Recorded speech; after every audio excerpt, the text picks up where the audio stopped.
என் நெஞ்சில் குடியிருக்கும் என்னுடைய தோழர்களுக்கும் தோழிகளுக்கும் என்னுடைய வணக்கம் வணக்கம் வணக்கம்.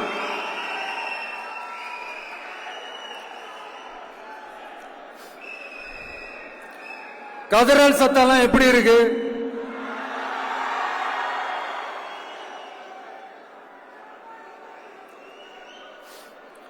தமிழுக்கு அமுதென்று பேர், அந்த தமிழ் இன்ப தமிழங்கள் உயிருக்கு நேர். இன்னைக்கு தமிழ்நாடு இருக்கிற சூழல்ல நாம் ஒரு புதிய வரலாற்றை படைப்பதற்கு தயாராக வேண்டிய அவசியத்தை நீங்க எல்லாருமே நல்லா புரிஞ்சு வச்சிட்டு இருப்பீங்கன்னு நான் நம்புறேன். அரசியல்னா என்னங்க? ஒவ்வொரு குடும்பமும் நல்லா வாழணும்னு நினைக்கிறது அரசியலா?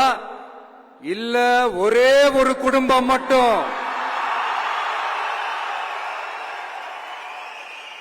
தமிழ்நாட்டை சொரண்டி நல்லா வாழணும்னு நினைக்கிறது அரசியலா? நீங்களே சொல்லுங்க, எது அரசியல்?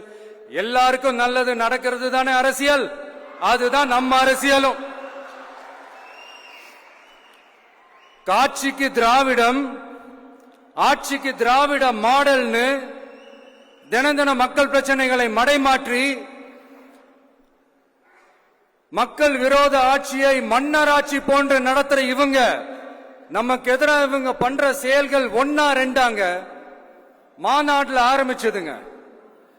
மாநாட்டில் ஆரம்பிச்சு அதுக்கப்புறமா நான் கலந்துகிட்ட அந்த புத்தக வெளியீட்டு விழா, நான் பறந்து போன அன்னைக்கு நம்மளுடைய 2ஆம் ஆண்டு துவக்க விழா அன்னைக்கெல்லாம் சிட்டிக்குள்ள எந்த ஹாலும் எந்த கல்யாண மண்டபம் கொடுத்துடக்கூடாதுன்னு அங்க போய் மகாபலிபுரத்துல போய் அந்த பங்கனை பண்றோம். ஏன் இன்னைக்கு பொதுக்குழு வரைக்கும் எங்கெல்லாம் எப்படியெல்லாம் தடைகள்?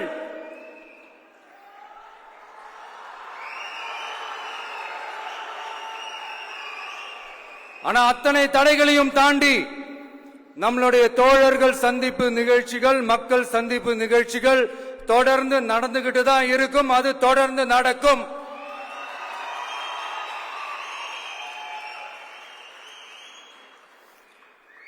நம்மளுடைய தோழர்கள் அர்ஜுன் பிரதர், நிர்மல் குமார் பிரதர், நம்ம ரமேஷ் பிரதர், இவங்கெல்லாம் போட்டு அடி அடி நடிக்கிறாங்க. நாமளும் அதே மாதிரி அடிக்கணுமான்னு மனசுக்குள்ள ஒரு யோசனையா தான் இருக்கு.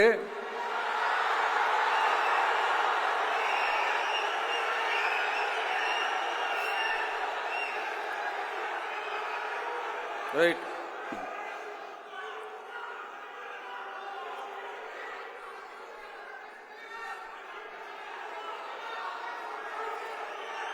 ஓகே, ரைட், புரிஞ்சிச்சு.